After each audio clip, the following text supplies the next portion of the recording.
left. Seventh thing that we do is create a culture of get in where you fit in and fit in where you get in. We help people find their place and get in. We have a Get Connected class. Not only do they go to that Get Connected class, but we literally will walk them to meet the leader, make the connection, follow up on it, follow up, follow up, follow up. Get in where you fit in where you get in. The eighth thing that we've tried to do is understand that everybody won't get it. Don't be afraid and don't be upset and don't feel bad because people leave your church because your church does not do what they needed it to do. No church can be able to please everybody. If you stand on your head 24/7, you're not going to please everybody. So understand that in each church's assignment, our church has an assignment to bridge the gap and bring the races together in Chicago. But that don't work for some folks. There are some folks who are not interested in worshiping with African American folks. I have African American folks who come to visit my church who are not interested in worshiping with Caucasian folks. So I'm very honest and upfront with it in Chicago.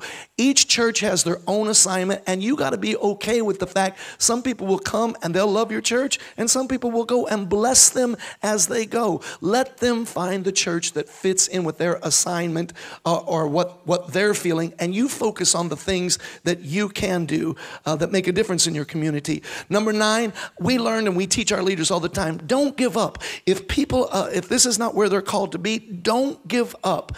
Building a multicultural church, turning it around takes time, patience, and careful cultivation. 2 Thessalonians 3:13 says, be not weary in well-doing. So 35 years ago, I was a 16-year-old punk kid on the streets of Chicago. I don't have a whole lot going for me, but one thing I tell our men's prayer group every Saturday morning at 8 o'clock in Chicago is this. If I don't go up in the rapture, if I have to go through way of the grave and don't just, go from here to there, then please make sure you put on a tombstone, the boy just wouldn't give up. Because the one thing I got going is if you fall down, get up, dust yourself off, and just keep on trucking. And the 10th and final thing that I'll close with today is truly work in all of these things to make love the guiding motivation. 1 Corinthians 13 does teach us that it never ceases, it never gives up. I'm a new dad. Even though my children are grown, my oldest daughter is 31, my youngest Marine son who just got back from Afghanistan is 23, but I'm a new dad. My wife doesn't know this yet either, so she's finding this out here.